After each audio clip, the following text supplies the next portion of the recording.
Buenos días, el Señor les bendiga a todos, hermanos. Muchas gracias por estar nuevamente con nosotros a través de este medio, meditando, leyendo, hablando acerca de la palabra de Dios. Es una bendición muy grande nuevamente poder compartir con cada uno de ustedes la palabra de Dios. Y hoy quiero hablar bajo el tema ¿qué tan necesario es Jesucristo para cada uno de nosotros? En todo lo largo y ancho de la historia del hombre, el hombre ha inventado sus propios dioses, sus propias creencias, sus propias filosofías. Sin embargo, la Biblia ha sido infalible, ha sido invencible, ha salido invicta a través de todas las persecuciones que ha sufrido y demás problemas que ha presentado en toda la historia de la humanidad. Y la palabra de Dios nos presenta un plan de salvación de Dios para cada uno de nosotros. Pero la pregunta aquí sería, ¿qué tan necesario es Jesucristo para cada uno de nosotros? Bueno, voy a hablar desde el punto de vista sabiendo que todos los que estamos ahora mismo escuchando este mensaje somos creyentes en Jesucristo. Estamos creyendo que Jesucristo es nuestro Salvador, estamos creyendo que Jesucristo es nuestro único Salvador, porque eso dice la palabra de Dios. Pero ¿qué pasaría si nosotros no creyéramos en Jesucristo? ¿O qué pasaría si Jesucristo no hubiese muerto en la cruz del Calvario? Bueno, de forma breve y sencilla voy a tratar de hablar de algunos versículos de la palabra de Dios que sin lugar a duda yo creo que la gran mayoría conoce, pero que sin embargo son claves y fundamentales para poder entender la razón por la cual Jesucristo tuvo que morir en la cruz del Calvario por cada uno de nosotros. Para continuar, pues mando saludos a todos los que se están conectando. Por ahí ya vemos al hermano Eloir y a los demás que ya se me perdió la lista, pero al final les mando un fuerte saludo. Por ahora la palabra de Dios nos habla de un comienzo y bueno, serían muchos versículos para leer, pero todos hemos escuchado acerca de la historia de Adán y Eva, ¿no? La famosa manzana que se comió Adán y Eva, que por cierto, pues la Biblia no habla que es una manzana, solamente habla de un fruto que Dios les había prohibido, pero que sin embargo Adán, o más bien Eva, engañada por la serpiente, persuade a Adán de comer del fruto del árbol de la ciencia del bien y del mal. Y bueno, ellos comen de este fruto que Dios les había advertido que no comiesen, y se los advirtió de esta forma, dice la Biblia en el libro de Génesis, capítulo 2, versículo 17. Dice así, la Biblia en el libro de Génesis 2:17. Dice de esta manera: mas del árbol de la ciencia del bien y del mal no comerás, porque el día que de él comieres ciertamente morirás. Quiero que prestemos atención a lo que dice la palabra de Dios. Nuevamente lo voy a leer. Dice, mas del árbol de la ciencia del bien y del mal no comerás, porque el día que de él comieres, ciertamente morirás. Mire, Dios le está diciendo a Adán y a Eva, los que hemos leído los primeros capítulos de Génesis, sabemos cómo la Biblia comienza a narrar toda la creación, comienza a narrar de qué forma Dios crea los cielos, la tierra, las estrellas, las grandes lumbreras, el sol, la luna, todos los árboles, las bestias del campo, los peces del mar, las aves del cielo y todas las cosas que nosotros conocemos como creación. Y una vez Dios termina toda la creación, levanta a Adán, levanta a Eva. Y ya una vez que ellos están en el huerto del Edén, Dios les dice, miren, yo les he dado todo esto para que ustedes sean señores, para que ustedes sean los dueños, para que ustedes sean los que labren toda esta tierra. Y les da una serie de responsabilidades, pero les dice, ustedes no pueden tocar este árbol, pueden comer de todo lo que hay alrededor, pero este no lo pueden tocar, es el árbol de la ciencia, del bien y del mal. Algunos dirán, bueno, si Dios sabía que ellos iban a comer del árbol, pues ¿para qué lo pone? Sencillamente porque entonces, si tú y yo no tenemos la opción de desobedecer, no existiría la palabra obediencia. Y Dios estaba esperando una generación, Dios está esperando que tú y yo le obedezcamos por decisión propia, no porque nos prohíban cosas o porque nos obliguen a hacer algo, sino por nuestra propia voluntad debemos de obedecer a Dios. Y Dios plantó este huerto en principio, por decirlo de alguna forma. Esta fue una de las razones para que el hombre obedeciera por voluntad propia a Dios. Ahora bien, me llama la atención lo que la Biblia dice y cómo lo dice. Mas del árbol de la ciencia del bien y del mal no comerás, porque el día que comieres, ciertamente morirás. Mire, Dios le está diciendo a Adán y a Eva, el día que comas de este fruto vas a morir. No le está diciendo, lo vas a comer y después con los años pues vas a morir. No, le está diciendo en el mismo momento que tú comas de este fruto, vas a morir, estás muerto. Pero cuando vemos en la historia que ya en el capítulo 3, dice la Biblia, comienza diciendo, pero la serpiente era astuta, ¿no? Y bueno, les da una oferta, o más bien les hace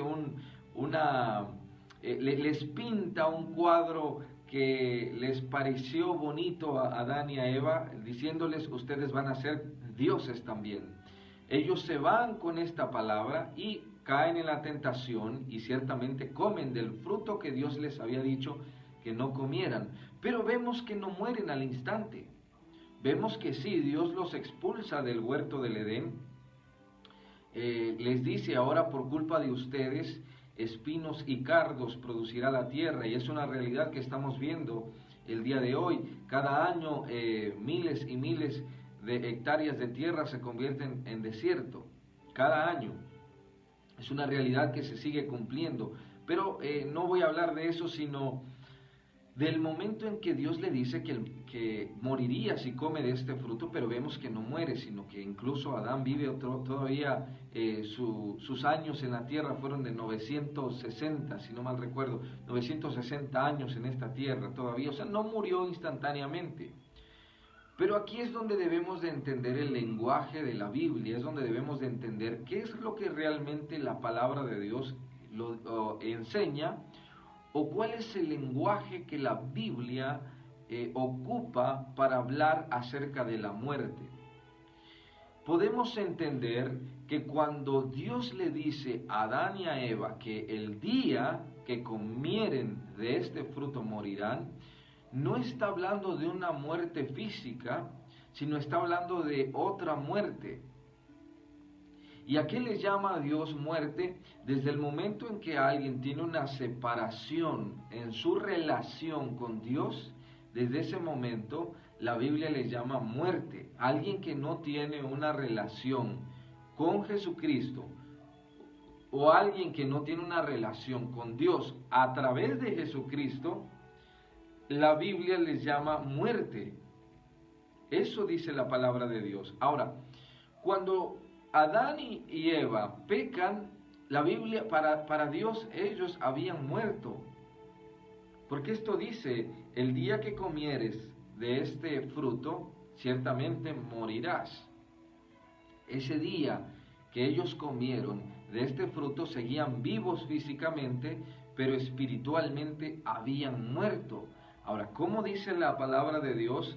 Generalizando ahora a todos nosotros, los que hemos conocido qué es el pecado. Porque en esta tierra, dice la palabra de Dios, no hay ni uno que no haya pecado. Todos hemos pecado y por cuanto hemos pecado hemos sido destituidos de la gloria de Dios. Todos los que hemos nacido de un hombre y de una mujer hemos pecado. Traemos el virus en nuestra esencia de pecar. Todos. El único que nació el único que nació libre de todo pecado, el único, solo uno, es Jesucristo. De ahí en fuera, absolutamente toda la raza humana ha nacido de un hombre y de una mujer, obviamente a excepción también de Adán y Eva, porque pues a ellos Dios los creó, pero también ellos estaban sin pecado hasta que cometieron este error, y a través de ellos nos heredan este pecado, y a la siguiente generación, y a la siguiente generación, hasta llegar a nuestros días. El único que nació libre de esta consecuencia de pecado es Jesucristo, porque Él no fue engendrado de hombre y de mujer, sino a través del Espíritu Santo. Pero después de Jesucristo, nadie puede decir en esta tierra que no ha pecado o que nunca ha pecado. Dice la epístola de Juan que el que diga que no ha pecado, ese es un mentiroso. Y la verdad de Dios no está en su vida. Entonces todos nosotros en algún momento hemos pecado y todos tenemos un pasado oscuro. Todos, absolutamente todos. Nadie puede decir que no.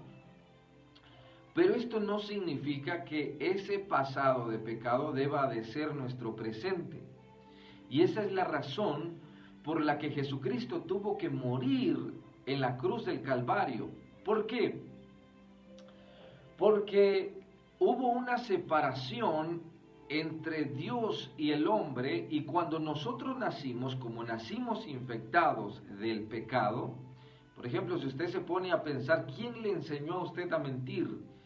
¿O quién nos enseñó a mentir? Lo aprendimos, lo traíamos dentro de nuestra esencia. Y por esa razón, Jesucristo tuvo que morir en la cruz del Calvario para restablecer esa conexión entre Dios y el hombre. Dice la palabra de Dios en el libro de Timoteo, que solamente hay un mediador entre Dios y el hombre, este es Jesucristo. Solamente hay alguien que nos puede llevar a Dios, Él es Jesucristo. ¿Y cómo nos puede llevar a Dios? A través de su sacrificio. Dice la Biblia en el libro de Efesios, capítulo 2, versículo 1. Dice, y Él os dio vida a vosotros, está hablando de la iglesia de Jesucristo, y Él os dio vida a vosotros cuando estabais muertos en vuestros delitos y pecados. O sea, cuando Jesucristo llega a nuestras vidas, ¿cómo estábamos? ¿Respirando? Sí. Podríamos decir, con vida física, sí. Pero ¿cómo nos llama la palabra de Dios? Muertos. ¿En qué? En delitos y pecados. O sea, el que vive en pecado y en delitos, dice la palabra de Dios que está muerto. Eso dice la Biblia. No está hablando de una muerte física el día en que nos tengan que enterrar en un cajón. Está hablando de una muerte previa a esta, que es la muerte espiritual. Dice, y Él os dio vida a vosotros. Mire, ahora la palabra de Dios le está hablando a una iglesia, le está hablando a la iglesia de Éfeso. Esta es una carta de Pablo. Y le está hablando a una iglesia de Éfeso que había recibido a Jesucristo y que había cambiado su manera de vivir para ahora vivir de acuerdo a la palabra de Dios. Y como esta iglesia ya había recibido a Jesucristo y ahora estaba viviendo de una forma diferente, Pablo les dice, no se olviden quién eran ustedes, y ustedes no estaban vivos, estaban muertos en delitos y pecados, pero Jesucristo nos dio vida. Dice, y Él os dio vida a vosotros cuando estabais muertos en vuestros delitos y pecados. Y mire lo que dice el verso 2, en los cuales anduvisteis en otro tiempo. Cuando en otro tiempo todos estuvimos en delitos y pecados, pero ese pasado no puede ser nuestro presente.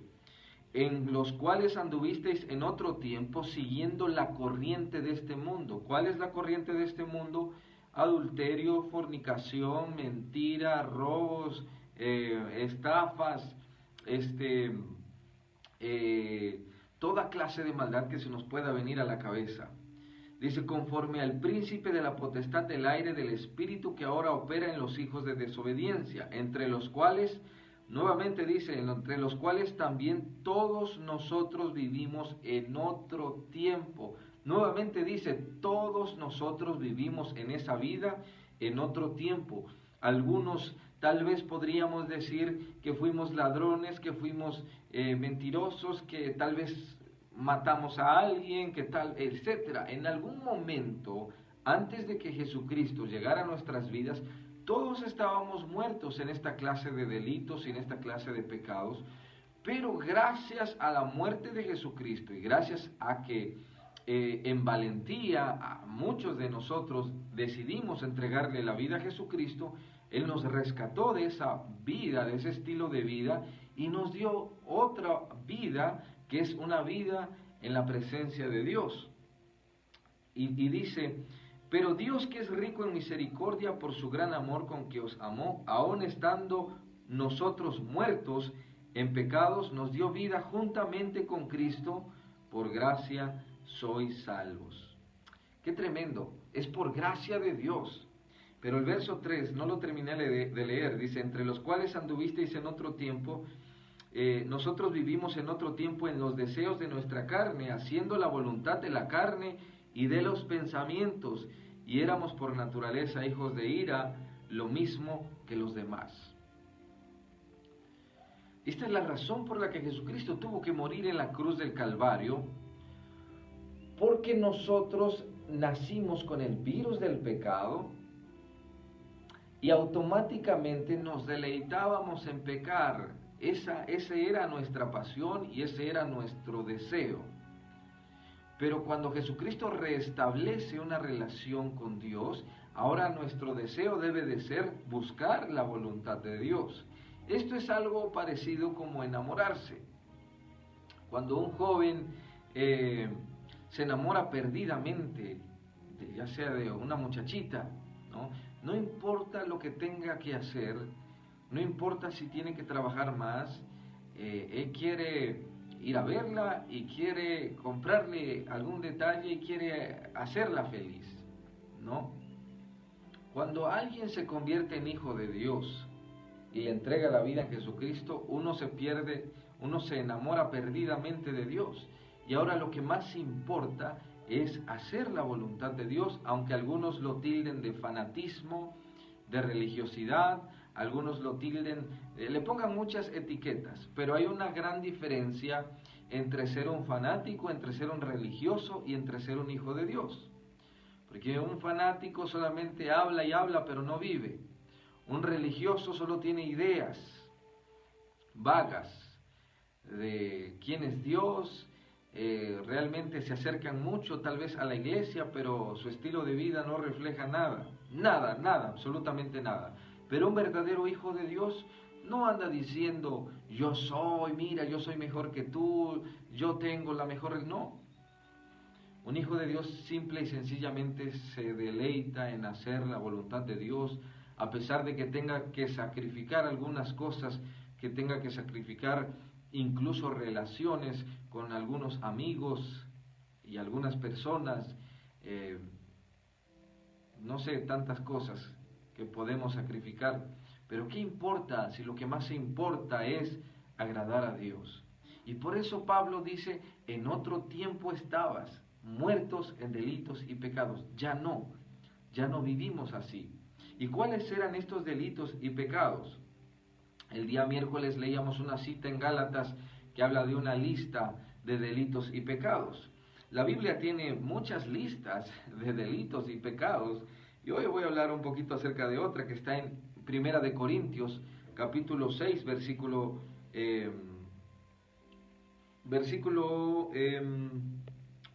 9. Dice la Biblia, ¿no sabéis que los injustos no heredarán el reino de Dios? No erréis, ni los fornicarios, ni los idólatras, ni los adúlteros, y dice, ni los afeminados, ni los que se echan con varón, ni los ladrones, ni los ávaros, ni los borrachos, ni los maldicientes, ni los estafadores heredarán el reino de Dios. Y dice otra vez, y esto erais algunos, O sea, algunos éramos ladrones, tal vez alguno diga, no, yo no soy ladrón, yo nunca fui ladrón. Tal vez éramos ávaros, tal vez éramos borrachos, tal vez maldicientes, tal vez estafadores, tal vez idólatras, adúlteros, afeminados. Dice, y esto erais, dice el verso 11, y esto erais algunos, mas ya habéis sido lavados, ya habéis sido santificados, ya habéis sido justificados en el nombre del Señor Jesús y por el Espíritu de nuestro Dios. ¿Qué significa en el nombre de nuestro Señor Jesús? Por el sacrificio de la cruz del Calvario. Gracias al sacrificio de la cruz del Calvario, Él ha cambiado nuestras vidas y Él nos ha hecho ahora personas diferentes, no mejores que las demás, sino mejores de como vivíamos nosotros mismos antes. ¿Por qué? ¿Porque nosotros podemos hacer la voluntad de Dios? No. Nosotros no podemos portarnos bien ni podemos hacer la voluntad de Dios. Lo hacemos gracias al sacrificio de Jesucristo, no porque seamos buenos, sino porque su luz refleja en nosotros y esa luz nos hace buenos, pero no en nuestra... la bondad no parte de nosotros, sino parte de haberle entregado la vida a Jesucristo.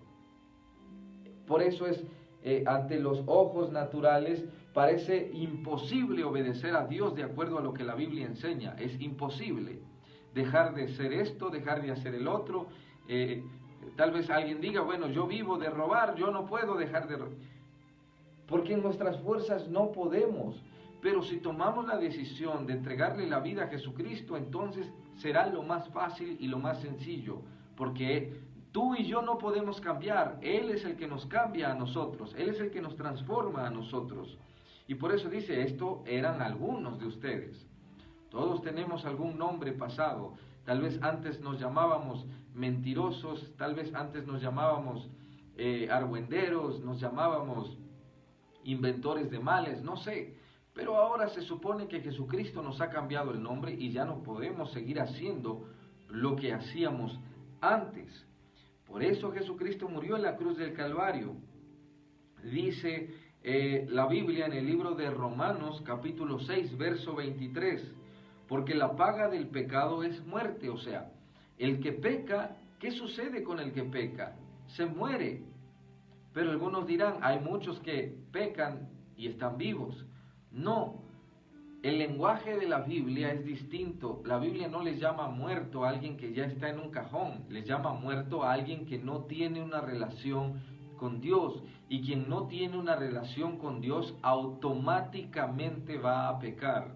Así de fácil y así de sencillo. Quien no tiene una relación con Dios automáticamente se va a deleitar en pecar.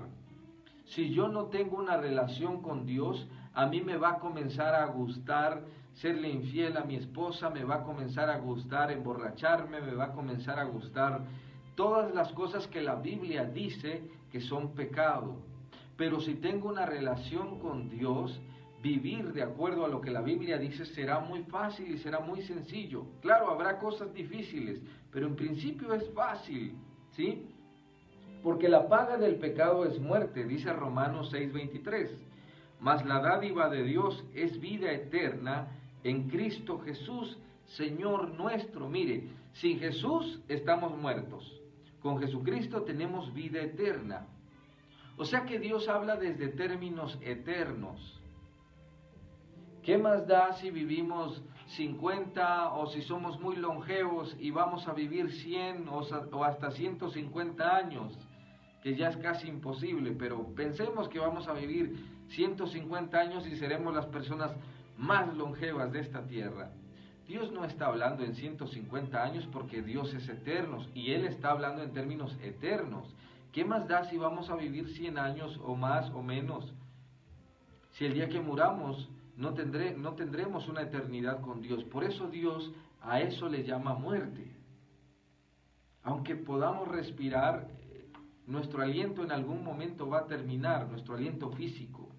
Y lo que importa es nuestra vida espiritual, porque nuestra vida espiritual sí es eterna. Nuestra vida espiritual realmente sí es eterna. Y por eso Dios le llama muerte a quien vive en pecado. Y le llama vida a quien vive en Cristo Jesús. Y qué interesante es que no dice muerte en el pecado, pero vida porque obedeces. No, dice vida porque tienes a Cristo Jesús. O sea que Dios mismo está diciendo, no puedes obedecer en tus fuerzas. Necesitas a Cristo Jesús y la evidencia de tener a Jesucristo es la obediencia. Pero la obediencia no parte de nosotros, sino parte de Jesucristo en nuestras vidas. Él es el que puede hacerlo en cada uno de nosotros. Dice la Biblia en el libro de Juan, capítulo 6, verso 47. De cierto os digo, el que cree en mí tiene vida eterna. El que cree en Jesucristo tiene vida eterna. Entonces, la Biblia nos enseña que a través del pecado todos nosotros morimos. Aunque estemos respirando, la Biblia nos llama muertos. Pero cuando nosotros le entregamos la vida a Jesucristo y comenzamos a tener una relación con Jesucristo, la Biblia le llama vivos y también nos llama su iglesia. Por eso yo te invito a que entiendas algo. ¿Qué es lo más importante en nuestras vidas? ¿Qué es lo más importante en nuestras vidas? Lo más importante en nuestras vidas es tener una relación con Dios. Aunque haya muchos que estén desviando este mensaje y pongan por encima una religión, pongan por encima promesas que Dios no ha hecho o peticiones que Dios no ha hecho. Por ejemplo, en Semana Santa, algunos se flagelan, se pegan latigazos, van de rodillas. Esas cosas Dios no las pide. ¿Y de qué importa? ¿Qué importa si nosotros estaríamos haciendo todas estas cosas y al transcurso de 1 o 2 semanas estaremos embriagándonos, estaremos pegándole de patadas a nuestra esposa, siendo infieles, maldiciendo, mintiendo? ¿Qué importa si 1 semana o 2 semanas antes nos flagelamos, nos pegamos de latigazos, cargamos una cruz de madera?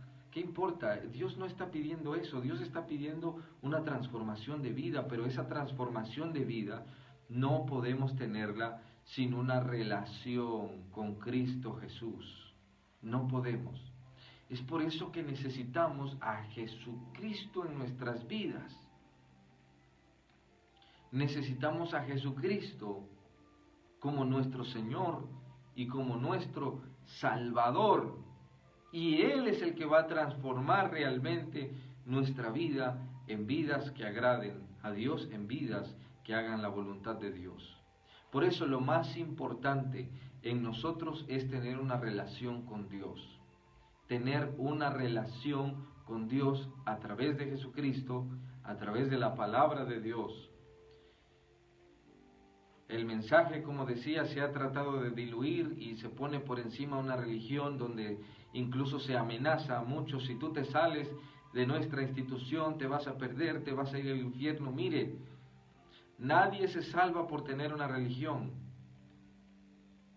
Solamente nos salvamos por tener a Jesucristo. Punto final. Y por entender y practicar la palabra de Dios como está escrita, no como pensamos o como fulano o fulana de Dios dice. Yo no puedo salvarme por el hecho de predicar la Biblia o por el hecho de tratar de portarme bien. Eso no me va a salvar. Me va a salvar tener una relación íntima con Jesucristo, entregarle mi vida día a día a Jesucristo, pedirle perdón por mis equivocaciones diarias, enmendar mis errores, ser sincero con Dios, escudriñar la palabra de Dios todos los días y tratar de que Él me transforme y me haga una mejor persona cada día. Jesucristo en mi vida es lo mejor. Jesucristo en tu vida será lo mejor. Así que, ¿qué es lo más importante en nosotros?